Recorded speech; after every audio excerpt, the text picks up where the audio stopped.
At dawn, the silence felt wrong. It wasn't peaceful, it wasn't calm, it was heavy, pressing against the ears like a warning that something had gone terribly wrong. Just hours earlier, this place had been alive. Shouts echoed across the battlefield, engines roared, artillery thundered so loudly that the ground itself seemed to breathe. Now there was nothing. The soldier stood motionless, his boots sunk slightly into the damp earth, listening for any sign of life. He expected to hear orders.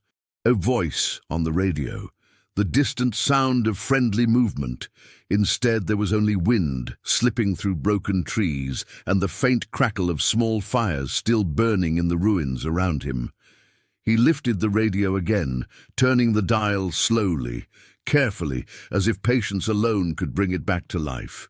Static. He tapped it once, then again. Nothing. A cold realization crept in, slow and undeniable. In war, silence does not mean safety. Silence means absence. And absence usually means loss. Before the uniform, before the rifle slung over his shoulder, before the dirt permanently embedded under his fingernails, he had been ordinary, not a hero, not a man history books would ever mention. He had grown up believing in structure, in rules, in the idea that someone was always in control. Teachers, officers, commanders. Someone always knew what came next. The war shattered that belief piece by piece. Training taught him how to march, how to shoot, how to obey. It drilled discipline into his muscles until movements became instinct.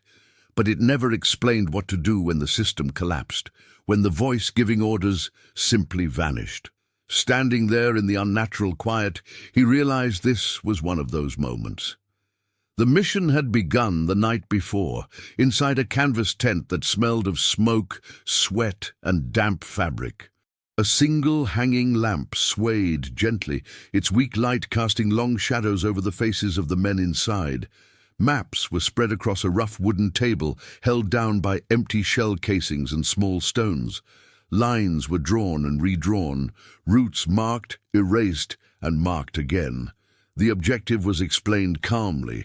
Advance ahead of the main force, observe enemy movement, return with information critical to the next phase of the operation.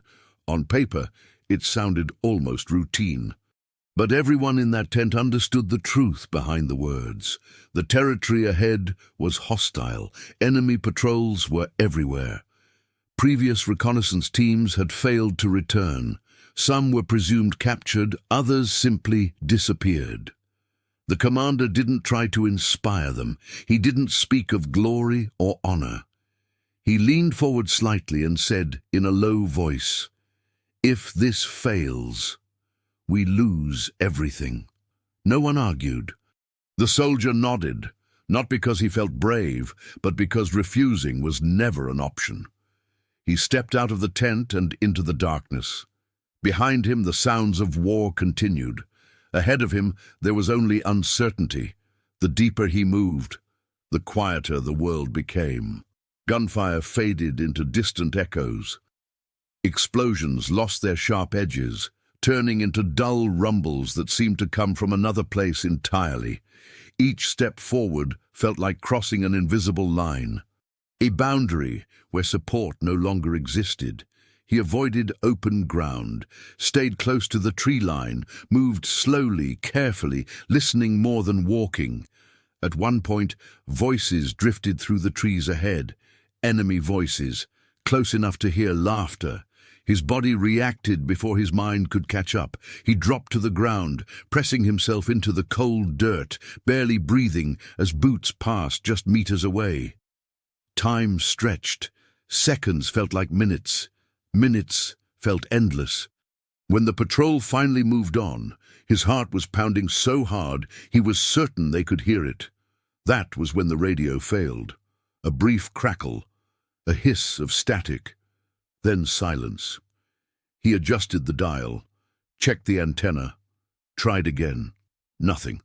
Still, he continued, because at that moment he still believed this was temporary, that he would finish the mission, that he would return, The explosion came from behind him, not close, but unmistakable. Then another, and another, all in the wrong direction. He climbed carefully toward higher ground, using his hands and knees, keeping his profile low. When he finally looked back, what he saw made his stomach tighten. The Allied advance was gone. Smoke marked where they had been, not where they were. The front line had shifted. The attack had collapsed. And without realizing it, he had crossed too far. He was now deep inside enemy-controlled territory, completely alone. The radio remained silent. And for the first time since the war began, discipline gave way to fear.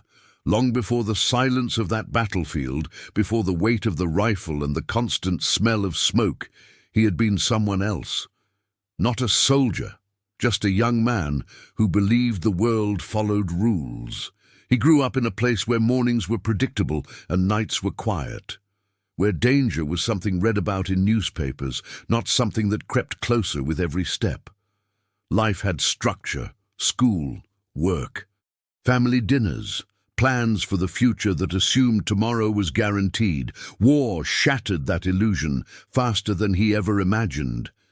When the call came, it didn't sound heroic.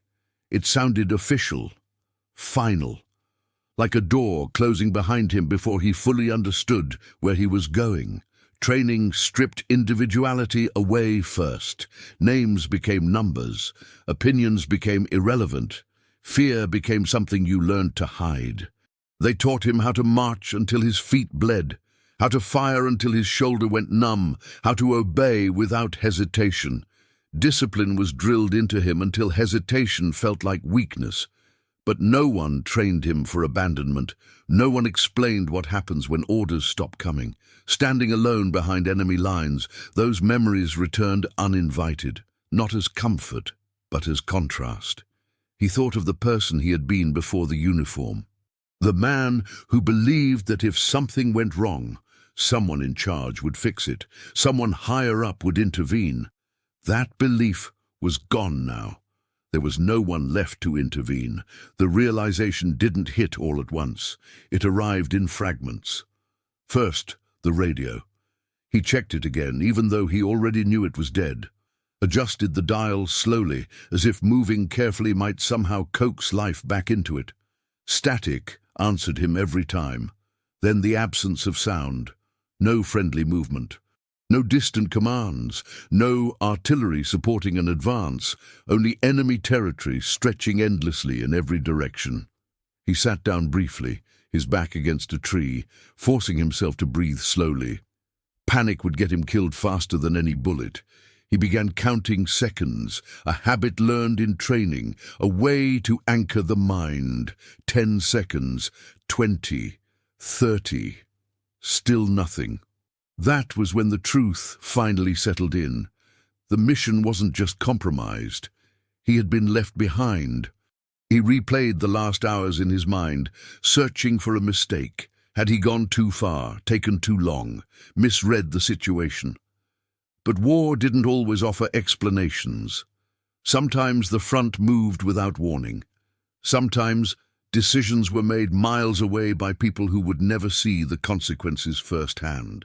Sometimes survival came down to timing, and timing alone. And his timing had failed him. The first instinct was to move. Movement felt like control. He began retreating slowly, retracing his steps as best he could, using landmarks he remembered from the night before. A fallen tree, a shallow ditch, a cluster of rocks near a dry streambed. But with each step, the landscape felt less familiar. Paths changed in the dark, distances stretched. By the time he stopped again, exhaustion was already creeping in. He hadn't eaten properly in over a day. Hunger sharpened his thoughts, but weakened his body. Every movement required more effort than it should have. He knew this was only the beginning. As daylight strengthened, so did the danger. Enemy patrols became more active, engines echoed faintly through the trees, voices carried farther. He stayed low, moving only when necessary, forcing himself to think ahead instead of reacting emotionally. Panic wanted him to run. Training told him to wait. He trusted training, for now. At one point, he spotted a small structure in the distance, the remains of what had once been a farmhouse. Its roof had collapsed on one side, walls blackened by fire. Civilian, the most dangerous kind of shelter, but also the only shelter available. He approached cautiously, circling once before getting close. No movement, no voices. Inside, the air was stale. Dust hung in the light that filtered through broken boards. What caught his attention immediately wasn't military equipment. It was the signs of normal life interrupted. A table overturned, a chair lying on its side, a child's shoe near the doorway. Small, too small to belong to an adult. He stared at it longer than he should have. The war hadn't just erased soldiers here. It had erased families. Whatever comfort the structure offered faded quickly. Staying too long would be a mistake. He left without touching anything. Some things weren't meant to be disturbed. As the day wore on, fatigue deepened. His legs felt heavier, his reactions slowed. Every decision required more effort than the last, and with fatigue came doubt. Maybe staying hidden was safer, maybe surrender was inevitable, maybe resistance was pointless. Those thoughts crept in quietly, disguising themselves as logic. He pushed them away, because surrender didn't guarantee survival. It only guaranteed captivity, or worse. By the second night, the cold set in. Without a fire, sleep became fragmented. Short moments of unconsciousness interrupted by sudden alertness. Every sound jolted him awake, a branch snapping, an animal moving nearby, the distant rumble of engines. Each time his heart raced before his mind could catch up. He began to understand something veterans never spoke about. Fear wasn't loud, it was constant, a low hum beneath every thought. Lying there in the darkness, he realized the mission no longer mattered. Not the objective, not the intelligence. Survival was the mission now. Every choice from this point forward would be about staying alive. One more hour, one more step, one more breath. And for the first time since he had put on the uniform, he wasn't following orders. He was making them. The third day began without any clear sense of morning. There was no routine anymore, no formation, no signal to move or stop. Only the slow realization that his body was failing faster than he expected. Hunger was no longer a sharp pain. It had settled into something dull and constant, draining strength quietly. His stomach cramped when he moved too quickly, reminding him that energy was a luxury he no longer had. He rationed what little food remained, tearing small pieces and forcing himself to chew slowly, as if discipline alone could make it last longer. Water became a more serious concern. He followed a shallow stream for a time, moving carefully along its edge, knowing it could guide him, but also knowing it was an obvious route for patrols.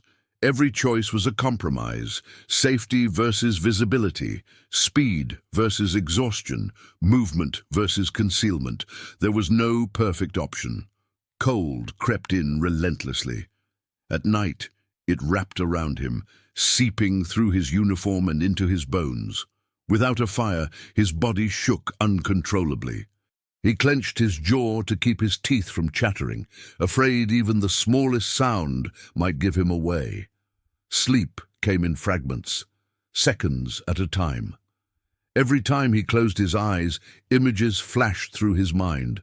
Not memories of home, but imagined scenarios of capture, interrogation rooms, boots on concrete, faces leaning in too close.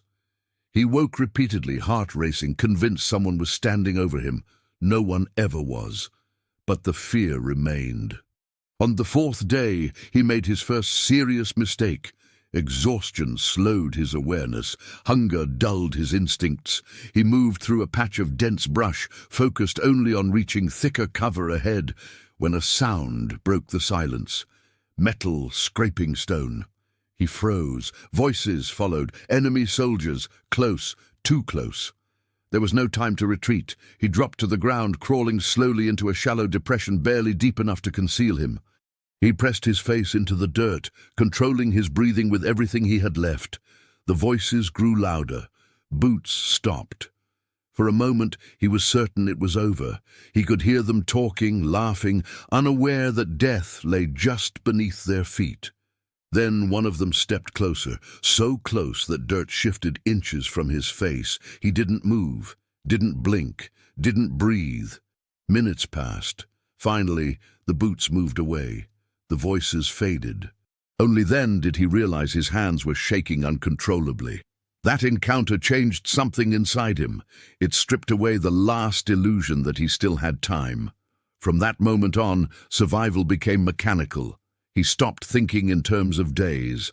Only moments. Find cover, observe, move when safe, repeat. His thoughts became simpler, narrower. The world shrank to what existed directly in front of him. Everything else stopped mattering.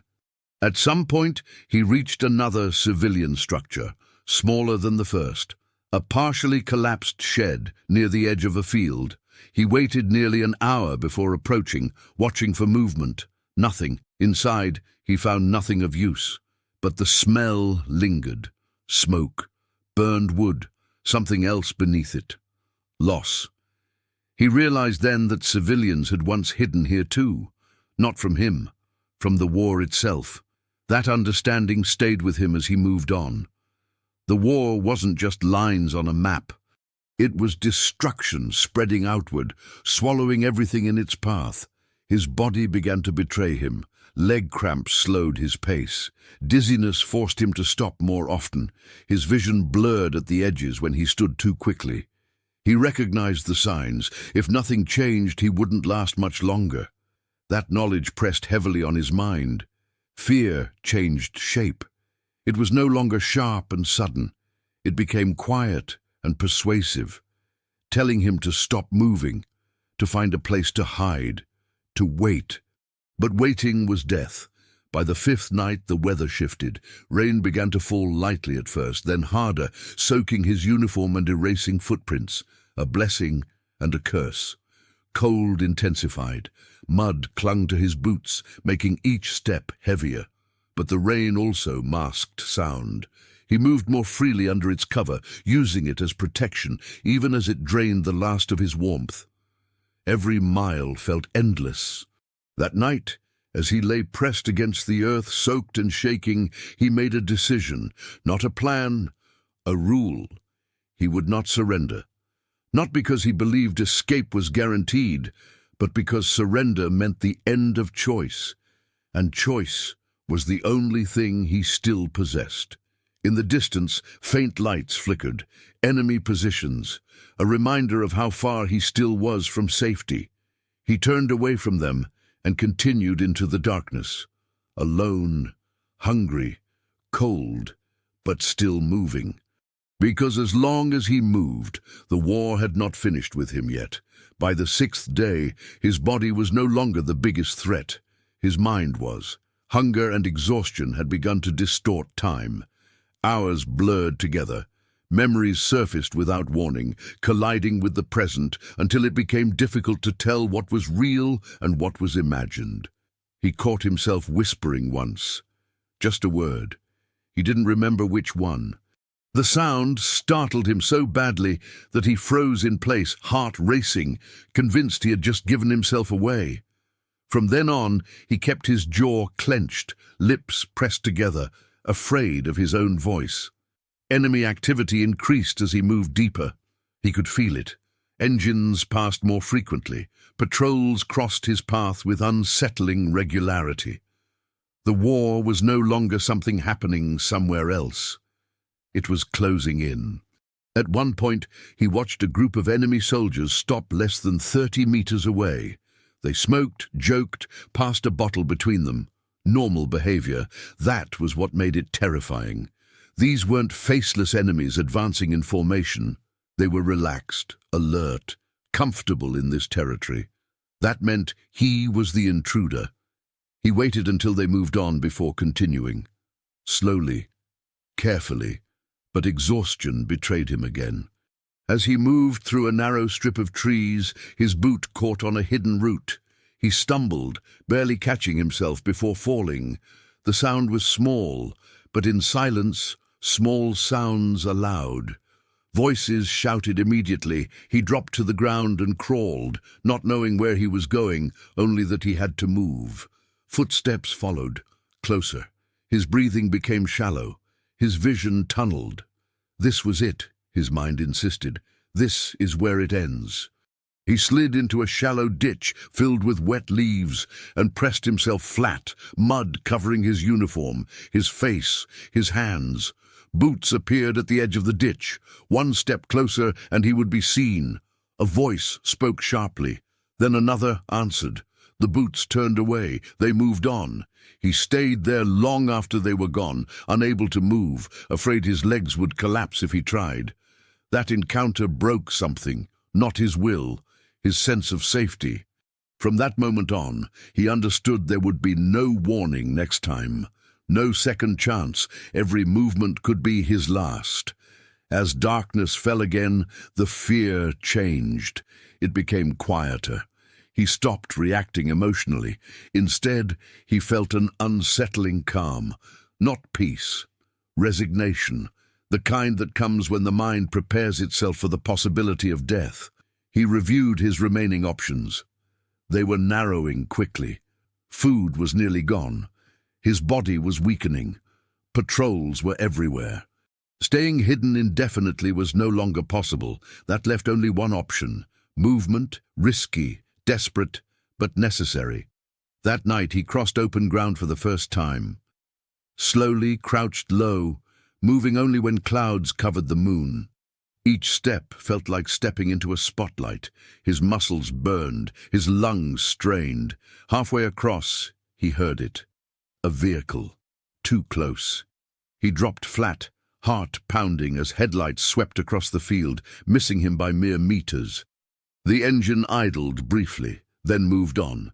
He remained motionless until his body began to cramp. When he finally reached cover again, he collapsed against a tree, fighting the urge to laugh, cry, or scream. Instead, he closed his eyes. Just for a moment. Dreams came instantly, not of home, of capture. Hands grabbing him, voices shouting in a language he barely understood, walls closing in. He woke suddenly, gasping for air. Sweat soaked his uniform despite the cold. He couldn't afford sleep anymore.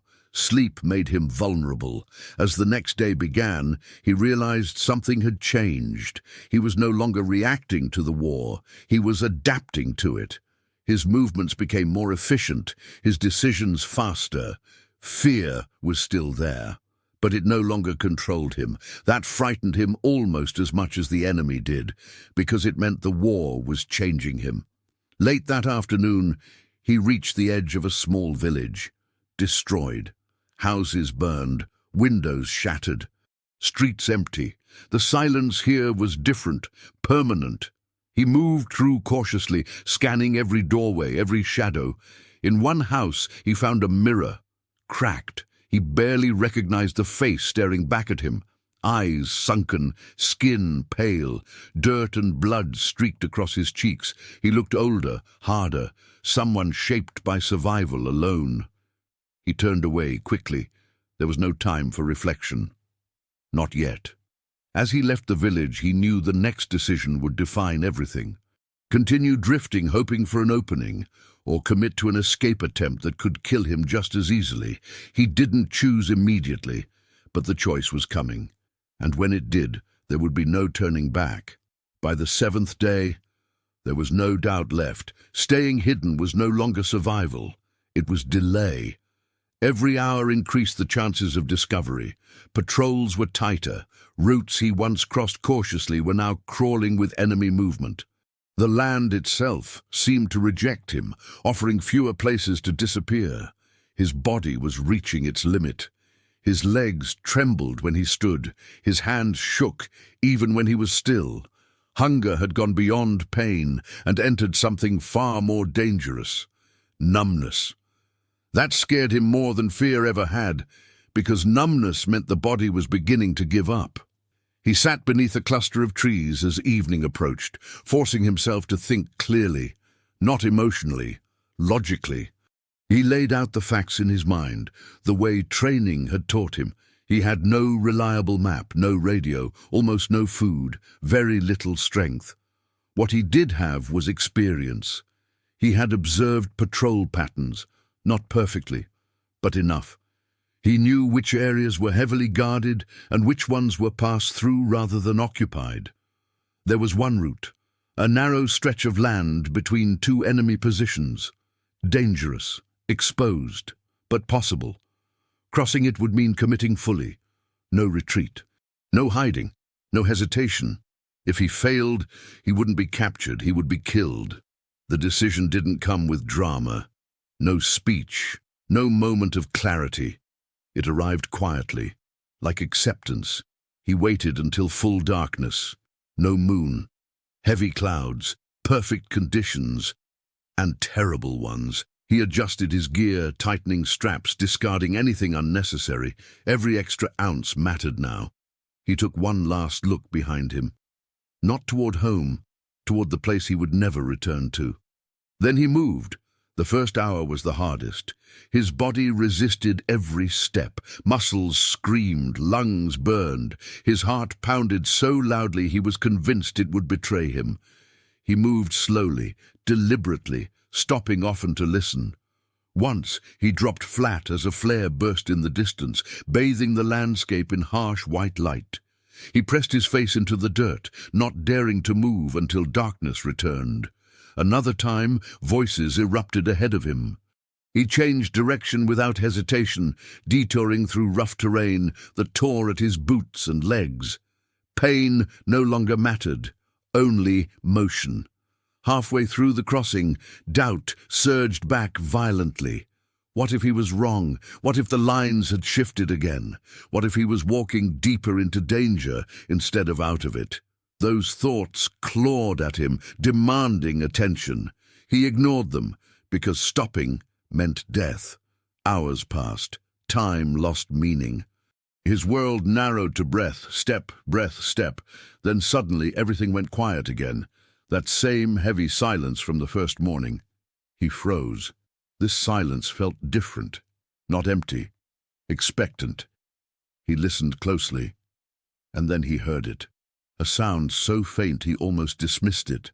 A voice, not shouting, not enemy language, familiar, friendly. His knees nearly gave out. He didn't rush. Rushing now would be a mistake. He moved slowly, carefully, signaling weakly, barely able to raise his arm. Figures emerged from the darkness, weapons raised. For a moment he couldn't tell which side they belonged to. Then he saw the uniforms. Familiar shapes, familiar insignia. He collapsed, not dramatically, simply folded to the ground, his body finally releasing the tension it had carried for days. Hands grabbed him, steadying him. Voices spoke urgently, but the words blurred together. He had crossed, against all odds. Later, wrapped in a blanket, barely conscious, he handed over what he had carried with him: information, details about enemy movement, positions, patterns, enough to matter, enough to justify the risk. The mission, officially, was a success. But lying there, staring into nothing, he understood something no report would ever record. Success did not mean victory. It meant survival. And survival had changed him permanently. When he regained full awareness, the war felt strangely distant. Not because it was over, but because for the first time in days, he was no longer alone. He lay on the ground, wrapped in a heavy blanket, the fabric rough against his skin. The smell around him was different: oil, smoke, wet canvas, human presence. Voices moved nearby, steady and controlled, the sound of an organized force. Safe. At least, that was the word they used. His body shook uncontrollably, even though he wasn't cold anymore. His hands trembled as someone pressed a cup to his lips, urging him to drink slowly. Water. The simplest thing. It tasted overwhelming. He swallowed carefully, afraid that if he drank too fast, his body would reject it. A medic crouched beside him, checking his pulse, asking questions. Name, unit, how long? He answered mechanically, his voice hoarse, barely recognizable as his own. When asked what had happened out there, he hesitated.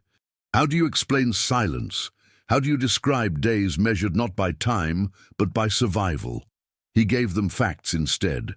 Enemy movements, patrol routes, changes in positioning, clean, precise. That was what they needed. The intelligence officers listened closely. Maps were brought out, notes were taken, lines were drawn and erased. The information he carried was confirmed quickly. His observations filled gaps no aerial reconnaissance had captured. The enemy had shifted in ways they hadn't anticipated. His presence behind enemy lines, his survival, had mattered. The mission was officially recorded as a success. That word again. Success. It echoed hollowly in his mind. Because while the mission had achieved its objective, something else had been lost, something no one was asking about. After debriefing, he was moved to a temporary medical area. They examined him thoroughly. Dehydration, severe exhaustion, signs of malnutrition. Nothing that couldn't be treated, nothing visible that explained why he stared too long at shadows or flinched when someone approached from behind. Those things didn't go into reports. That night, he slept, or at least, his body did. His mind didn't. Every time he drifted off, he was back there. The ditch, the boots at the edge, the voices laughing above him. He woke suddenly, heart racing, lungs burning, convinced he was about to be discovered. It took several moments to remember where he was. Safe, surrounded by allies still alive. In the days that followed, he recovered physically. Strength returned slowly. Appetite came back in cautious steps. His hands stopped shaking as much. Outwardly, he looked like a soldier returning from a difficult assignment. Inwardly, something had shifted permanently. He found himself listening constantly, always scanning, always alert. Even in moments of calm, part of his mind remained behind enemy lines. People congratulated him. Officers shook his hand. Fellow soldiers spoke of his endurance with admiration, some even with envy. "You're lucky," one of them said casually. Lucky. The word struck him harder than expected. Luck implied chance. What he had experienced didn't feel like chance. It felt like consequence. He tried to explain it once, late at night, sitting with another soldier who had also seen too much. He spoke about the silence, about the way fear settles into the body, becoming something familiar. About how days without human voices change the way you think. The other man listened quietly, then nodded. That was enough. Some things didn't need full explanations. When orders came for him to rejoin his unit, he didn't question them. He followed instructions the way he always had, but something fundamental had changed. Before, he had believed the war was something happening around him. Now, he knew it lived inside him, waiting. He returned to duty, returned to formations, to commands, to the noise of organized battle, but the silence followed him. Not the absence of sound, the memory of it, and once you carry that kind of silence, it never truly leaves. The war did not end all at once. For him, it ended in fragments. A ceasefire announced on a radio, orders to stand down, the slow dismantling of routines that had defined his existence for years. Weapons were cleaned one last time, equipment was turned in, uniforms lost their urgency.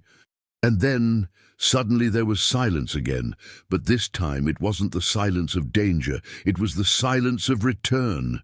Going home felt stranger than being lost behind enemy lines. At least there, everything had been simple. Move or die. Hide or be seen. Survive or disappear. Home was complicated. People asked questions. What was it like? Were you scared? Did you kill anyone? He smiled politely, gave short answers, changed the subject, because the truth didn't fit into conversation. How do you explain that the most terrifying moments weren't explosions or gunfire, but lying motionless, inches from discovery, listening to enemy soldiers talk about ordinary things? How do you describe hunger so deep it quiets thought? How do you explain that part of you never really came back? At night, the memories returned. Not always as nightmares, sometimes as sensations. The weight of the ground against his chest, the smell of wet earth, the sound of boots on stone. He would wake suddenly, heart racing, unsure where he was. It took years for those moments to become less frequent. They never disappeared entirely. He tried to live a normal life, work, relationships, routine. From the outside, he succeeded.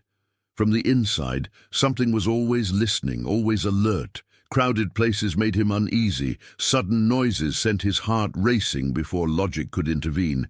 He learned to hide it well. War teaches that too. People called him brave, a survivor. Some even called him a hero. He never corrected them, but he never agreed either, because heroes in stories return unchanged. He hadn't. Years later, someone asked him why he never talked about the mission, why he never told the story, even as others wrote books and gave interviews. He paused for a long time before answering, then said quietly, "Because surviving it was the easy part."